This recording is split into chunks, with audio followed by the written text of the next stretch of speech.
Hello, ladies and gentlemen. This is Chess Show on Pot TV. My name is Sasha Star, and our guest today is one and only Ken Regan. Welcome to the show. Yes, thank you for having me on a day before I fly to the St. Louis Chess Conference this weekend. Wow, you're lucky one. It's also the last day of the U.S. Championships. The winner of the women's section has already been determined, even though she lost her last two games. But she won Wow. her first 8 games to Uh, put into possibility winning the Bobby Fischer Prize of an 11-0 sweep. it's very, very tough proposition, and Yeah, we're talking I'm about glad that Carissa she Yip, of made course. short of it. Yeah. Uh, She is the defending champion. But maybe that's not the biggest news we have this week and last week. What is the biggest? Well, the biggest news is the cheating case in Spain, Yeah, where one of the world's top 100 players, Grandmaster Kirill Shevchenko, um, was evidently caught red-handed using a cell phone in a bathroom stall. and I'm not sure. all Yeah, commentators are very careful to say that it has not been proven right. so. That's why I said apparently. Yes. There are Yeah, appearances of it, including a note written with the phone in Spanish yeah, saying the owner of this phone needs to consult it overnight. Please don't touch it. That matches his handwriting on score sheets. But as said, nothing definitively proven. I've not even learned whether there was a chess program on the phone. yeah. Uh, And believe it or not, he won recently one of this title Tuesdays. yes, he did, It's, and there was the only the second time this year that he had played Title Tuesday. wow, So, impressive, very impressive. so that's yeah, it's a very difficult situation. But as said, they do have observations of him going to the bathroom during the games, and of course, I have been contacted and giving Jim. what evidence I can. Yes.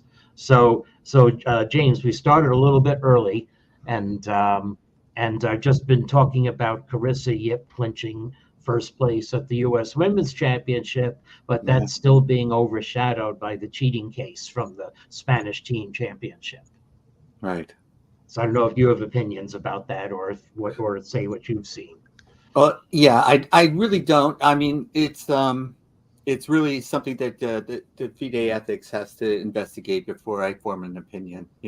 Once they make a determination, right? Right now, it circumstances look bad, Yeah, and but I'd like to see the evidence come in first before right. I say Yeah. So I was I call him a discussing cheater or anything like some that. of the evidence saying, gives the appearance of being caught red-handed, but there Right. still are some gaps, and so Yeah. I don't think the Just full let it story has play come out, out, and we'll see. Right. even from reading newspaper articles in Spanish. But Right. it was covered extensively in the Spanish press. But it is, of course, very upsetting. Well, So, it is funny that the only way chess really, not the only way, but one of the ways that chess gets into the mainstream press is by scandals. yeah.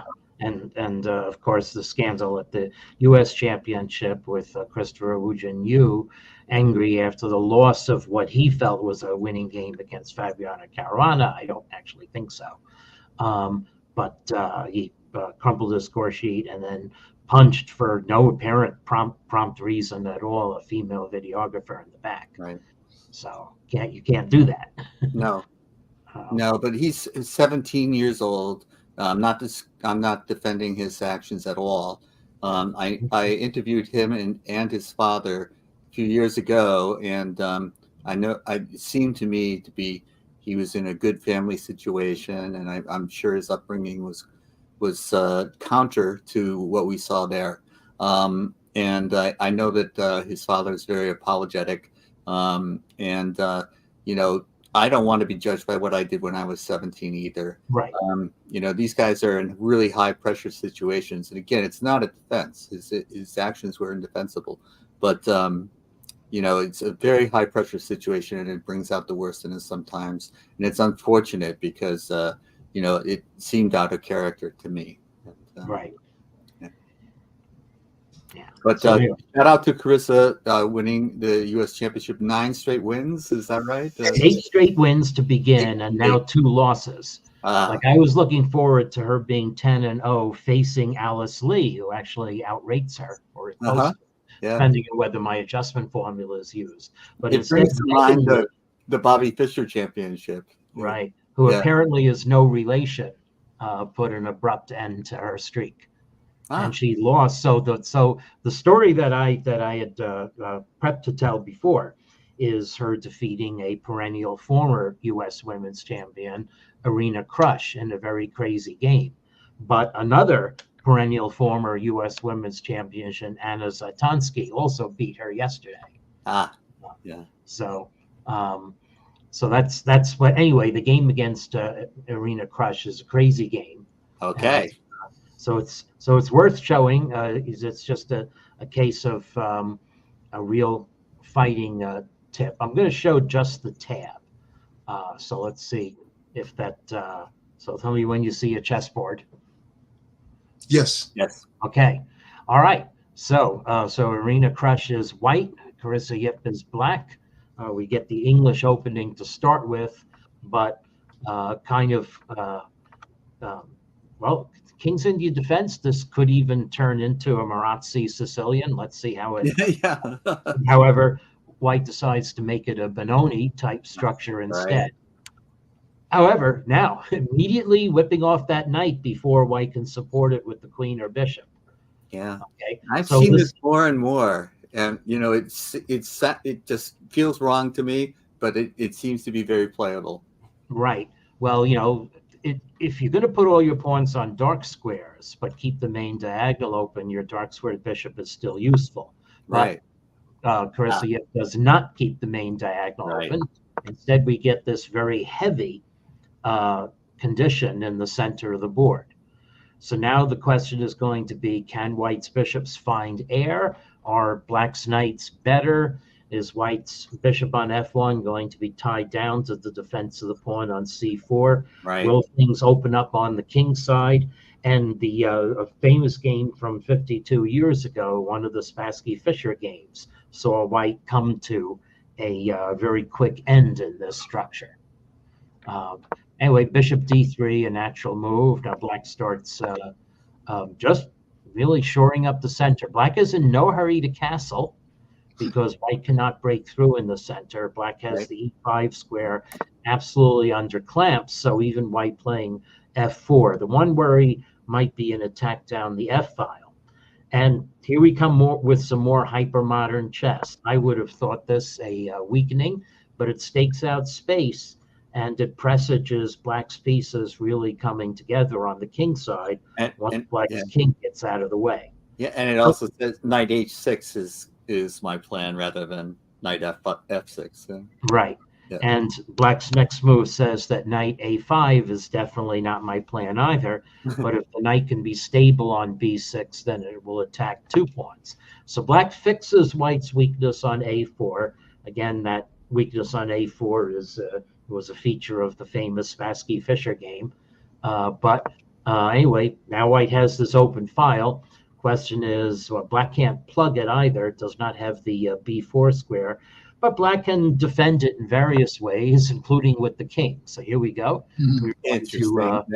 That would. Yes, we are going to feign castling. Queenside castling by hand. Yeah, queenside castling. White absolutely cannot lay a finger on this. In fact, White's knight is very far from getting to the b5 square. Yeah, you just mentioned that Black was not in a hurry to castle in the last 2 moves by king. It shows exactly why. Yeah, to get it to the b5 square, you have to go king h1, knight g1, knight f3, knight e1, knight c2. You need Kolpanowski to do it. What? Yeah. So White plugs with the rook instead. I mean, the question is whether White can force back Black to play b6, but Black stakes out space. So, of course, this is, hyper-modern chess. Push your rook's pawns, don't develop your pieces, although this does develop Black's rook on a8 a little more. So White has a classically developed position. Black has this crazy undeveloped position, yet the engine gives white a slight edge, but not really doing anything with it. Yeah, Okay. with the center locked like this, it's just another reinforcement that you don't have to hurry with the center locked. Yeah. Now maybe I don't understand Rook A6. I think Rook A6. Maybe she's thinking about playing Knight B6 and supporting it there. Knight B6. Yes, that's right. That's a fair thing. Yeah, because both the king and the rook went after white doubles, although white can triple on that file too. That's true. The engine wanted black to either play H3, but maybe it's too early to commit to a plan like that, maybe, or play B6 and bishop A6. So it's all sorts of who knows what's going on. But now, supposedly, the engine wants white to play H3, and supposedly black has lost tempi and in fact is not connecting rooks on the king side. That would be a reason white should play there. But instead we double on the B file, and now here comes black on the king side. This seems majorly inconsistent to me, but it's slowly capturing space, I guess. Now, black does have to worry about rook takes B7 check. So in fact, we did support B6, and maybe the real purpose of rook A6 was to triple guard that square so that white cannot sacrifice a rook and crash through. Right. Yeah. So okay. So black guards that, and black's rook were on A8. Black would have been forced eventually to play rook A6, and maybe not rook B8 because that could be subject to certain pins. Right. Okay. Yeah, that's a good point, because I was thinking maybe it belonged on B8, but rook takes A5 might be in the air at that point. Yeah. Now black has completed her "I have no dark squared bishop" strategy. There's one square from which white's light squared bishop would be useful, and that's H3. But the pawn on H4 already discourages white from doing that. Okay, so white starts maneuvering pieces, so does black. I'm not going to comment on engine evaluations for a while. This is fingering the possibility of a knight takes A5 sacrifice. Again, black, so white puts the bishop towards the G, stops back from playing G4, which could potentially attack something. And now the king goes away. Maybe black felt the queen side could get hot. This also sort of opens up the second rank for black's queen in some cases. So just black opens it up a little more. Okay, now the king comes back. White's knight is no longer there. So black says, I'm better on C7 in general. It's just when white's knight is an A5, I want to watch out for tricks. So now white is more sensibly, white's bishop F2, prepared bringing the knight to E3 and into F5. Right. So that's some very clear potential progress that white could make. So now black goes into her defensive crouch. I don't know what queen H7 is for, but whatever it is, white decides to relocate the king as well. And now this. Okay, this is where the game starts becoming crazy. Carissa, yet, by the way, with still substantial time left on the clock.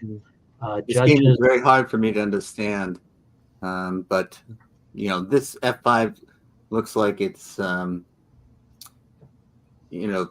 she made up her mind that I have an advantage here, and otherwise she would have continued. But I don't know what the maneuvering was all about, frankly. Yeah. Unless this was going to be played.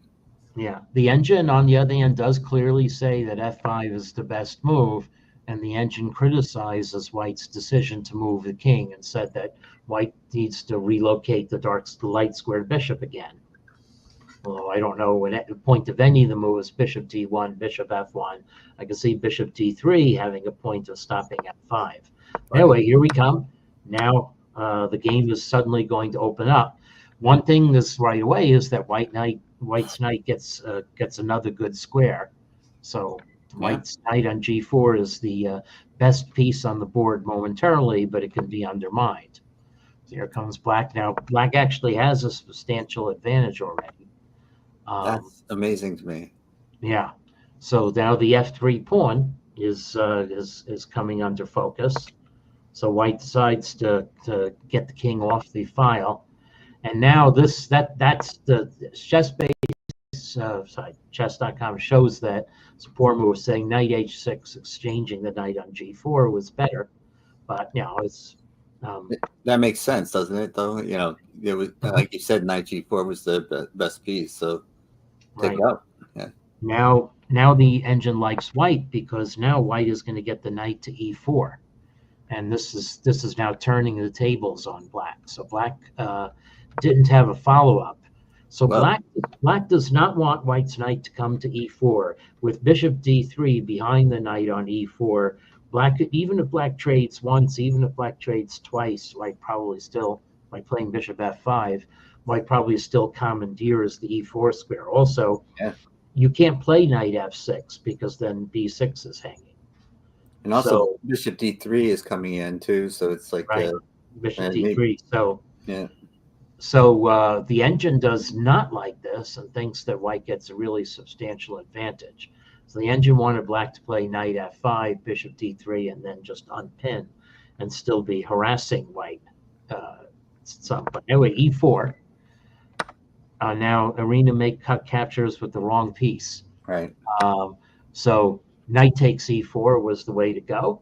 And I'd like to ask her what she was afraid of. I guess g4, undermining e4 is a continuation, but you have to calculate. It does get crazy. And this 95 is in the air too, and Yep. So oops. G4, then bishop d3. Knight e5 is in the air, but go ahead and capture this pawn. Whoa. Now you've got stuff hanging all over the place. Right. You're also filtering in. So I mean, there's a mate maybe. I don't know. Let's see. Rook takes b6, queen takes b6 check, king d7. I'm sure these are all positions. So the engine says with bishop g5 that white is actually winning this thing. Yep. So I don't. I would just say the reason has to be is that black is not going to be able to defend d6 forever. If I insouciantly take this pawn, what's hanging? I guess mate is hanging.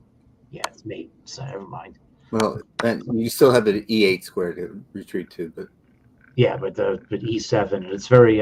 There isn't a convenient good way point. Yeah. to guard e7. Maybe this. Well, that blocks a flight square. So here, and then this is queen b5 check, king. Oh, you lose a5 with check. I don't know. White just tortures you. It looks like white gets the queen to c7, and then is threatening bishop takes e7, and black's pieces will drop off, and threatening d6 as well. Yeah, but this would have taken some calculation though. And so Arena captured with the pawn, and was simply misunderestimated black's reply. So if black doesn't play f2 right away, white does have a substantial advantage. Okay, but rook takes f2. Wow. Definitely now getting pieces in, and the problem is, well, queen g2 is a threat. This just needs concrete calculation. So Arena goes and captures a pawn. In fact, what Arena should have done was guard the g2 square check, so that black cannot invade it. And now, well, this is actually deemed a mistake by the computer. Instead, the developing move knight g6 coming in was better, but I'm sure this is what Arena thought was going to be played. So we capture, and now white is technically doing all right. The verdict of the game maybe should eventually be a draw by some kind of perpetual check, or just by fortress. Anyway, this is the tabia of the game. And I can't blame white for trying to win this. So white does try to win, but in trying to win, plays to lose. Okay, so the game anyway is objectively even at this point. So it's a little bit of shadow boxing going on. And white captures, Now that capture is however should bring nothing but a draw by perpetual check. Okay, so we capture this. Queen b5, still fine. So let's see, if black captures on b6, it's mate. How is it mate? Let's see. If black captures on b6, you capture king d7, and then this is, and the problem is black does not have a check. Not defended, yeah. So I'm going to get a move to, to capture your bishop, and then my queen and rook will run wild. So king d8, then rook c8, or see, rook b8, I mean, yeah. So black does not have a check. That's the key point in this position. So again, I bet that Arena thought this was going to be a win, but black has a way to put what the British would call a spanner in the works. Cut off white's rook from attacking on the b file, and this should hold equality, but it's up to white to hold equality, and it's actually now very difficult to see that rook b8 and rook f1 are the ways to hold this position. You can't take the knight because then black captures check and rook b6. So, Right. So this, with 3 minutes 55 seconds left on the clock, this is a real minefield. So apparently white can just play rook f1, and then if black captures on b6, play rook c7 check, rook f7 check, rook f8 check for a perpetual. But anyway, white captured, very natural thing to do. Okay, so now white, can be an exchange up, but Jennifer, you had calculated this a little better. It's still not lost for white. Yeah, this is a really great game. I mean, I am not equipped to calculate all of this. Yeah, you have to play rook b3. Yeah, and then what? What is black? Then black has to go for it's not a perpetual. Black can play queen g1, and then I guess black always has a perpetual in hand. But let's say I play queen g2 to hold on to the pawn.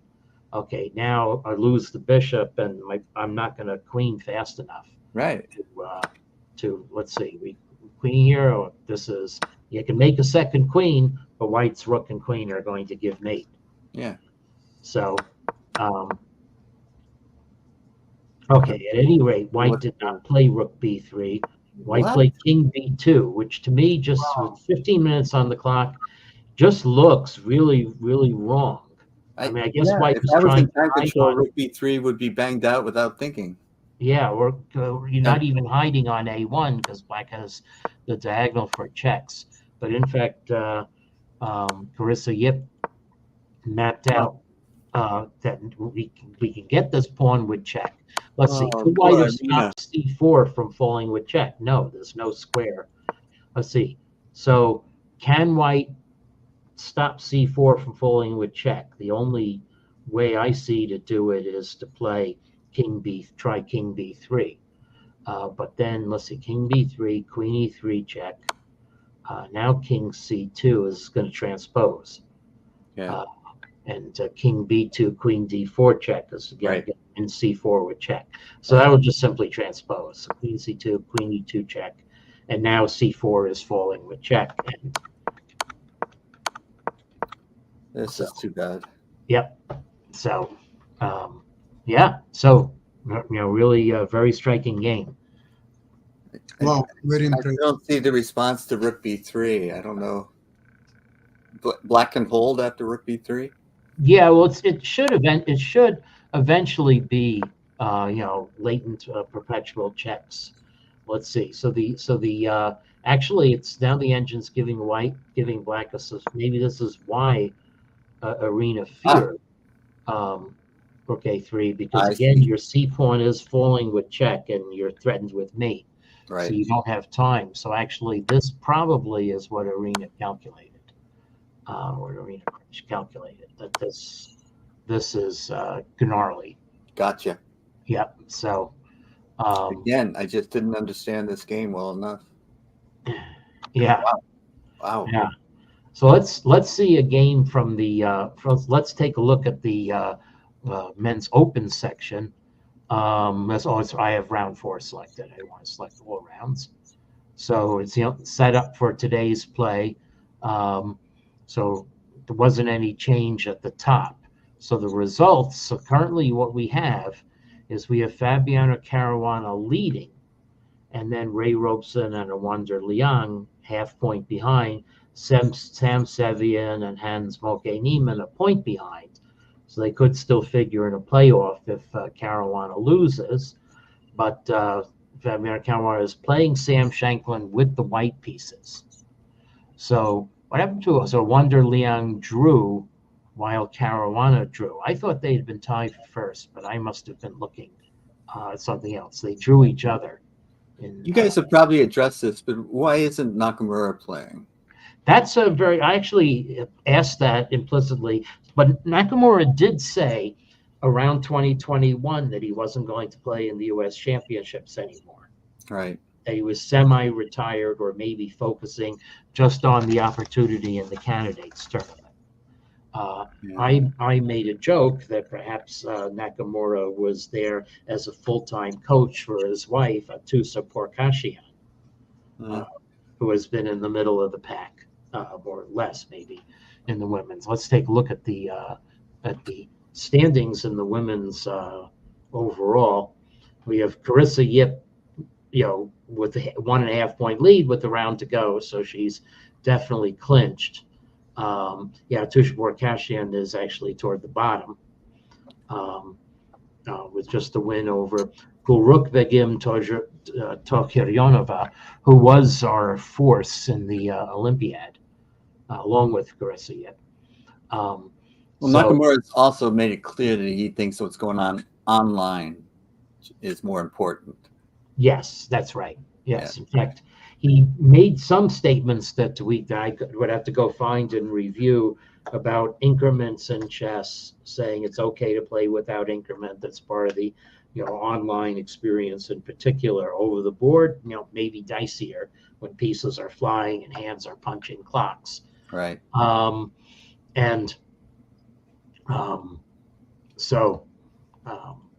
It's very, very interesting because he's one of the strongest American players in a long time, and it's like Magnus not defending his his world title. We don't have Nakamura competing in the U.S. Championship. It's a big loss, I think. It is. Actually, I know what's the issue with the standings.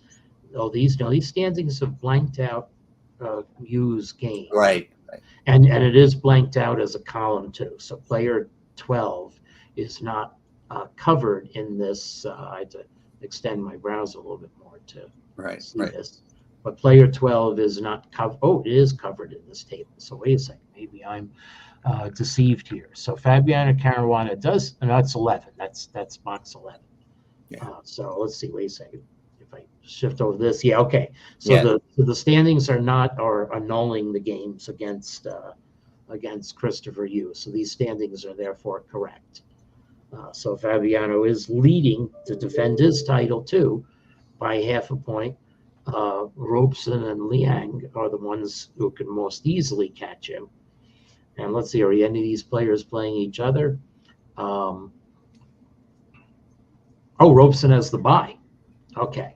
So Robeson's done. So it's just Liang who can catch him by defeating Lanier Dominguez Perez with white. And then in the other standings, it's Neiman had his bye already. So he and Sevian play each other. So if there's a decisive result in that game, then it would tie if, in fact, Fabiano Caruana loses. But I imagine that Caruana will play professionally to keep the draw, in hand. Yeah. And with the white pieces, and then we'll see if Wonder Liang can make hay against him. So let me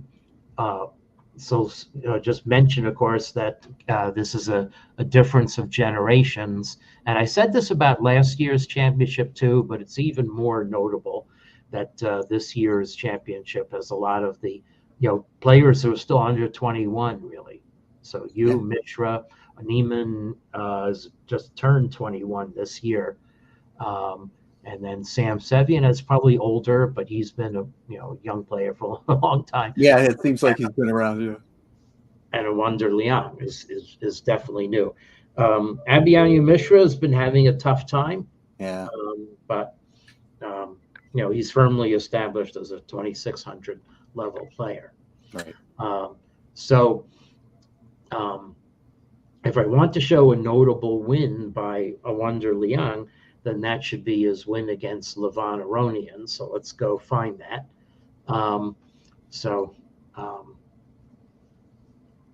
This Mishra Aronian leading to a draw, and Aronian holding off Ray Robson, but not holding off Awonder Liang. I think that game obviously happened early. Let's see. Keep on going back here.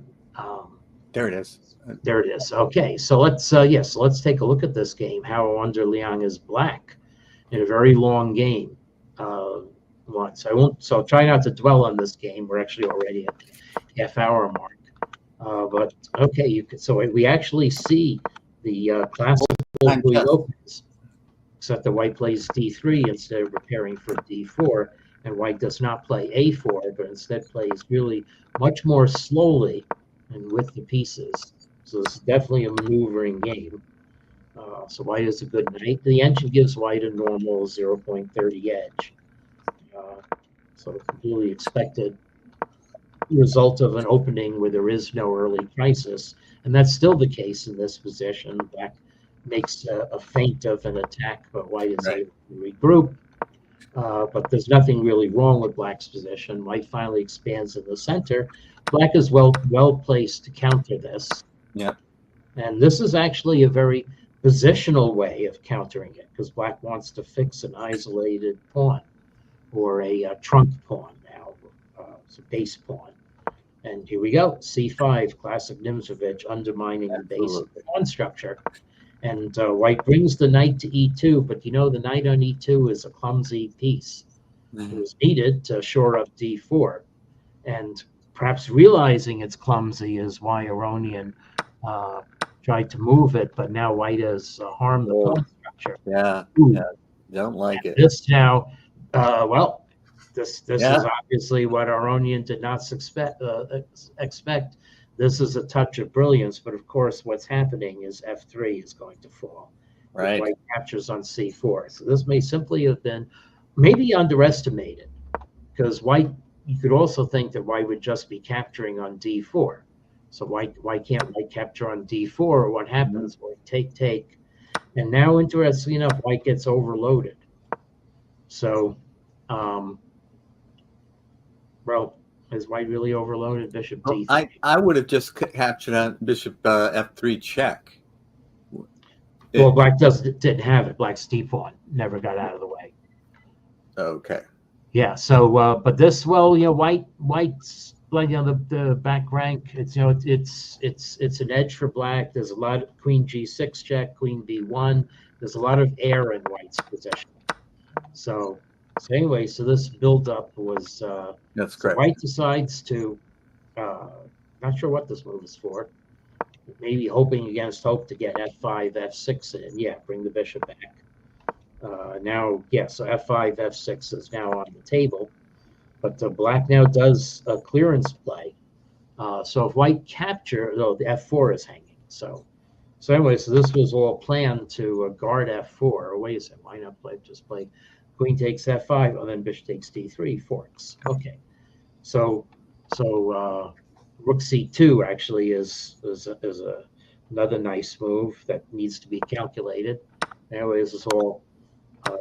So black decides to parachute into an endgame with a slight edge. So now black slowly outplays white. Black parachuted an endgame with a slight edge. Again, there are better moves, rook f4, keeping the position, but who doesn't want to be 2 points ahead in a position like this? So anyway, I'm just going to play over the game. Black still has a slight edge. Black has now sacrificed a bishop, but has 4 pawns for it. And so this is interesting. The engine says that white can escape by playing rook b8 check, and that is in fact what white does. But the endgame a piece ahead with just kings on the board. That's such a natural move. Natural move, but it gives black another pawn.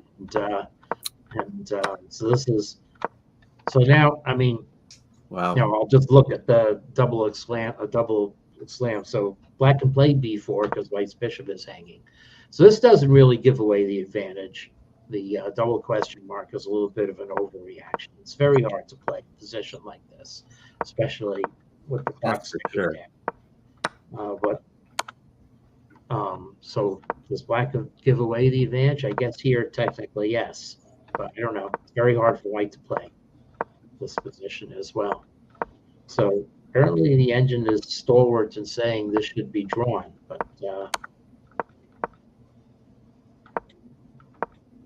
okay, now however, it's the slippery slope maybe could only have been averted by playing rook c3, but this okay. That was for time purposes, probably. Yeah, probably. Now black is able to organize in time.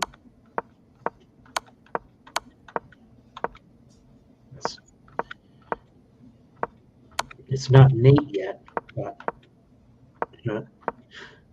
okay, rook g3 is some vacillation here. Now we finally get moving. Okay. So let's see. So why can't white capture king takes a4? Rook c1. Rook c1, and yeah, you're going to queen the pawn. Yeah, okay. Okay, so this now, is this a winning rook ending? Apparently yes, because white's king is cut off. So far away, otherwise not. Yeah. Yes. So, and Aronian gave up because now it's clearly a breakthrough. So enterprising play by Alander Liang, and anyway, so today is the last day of the championship. I'm flying there tomorrow for the St. Louis Chess Conference.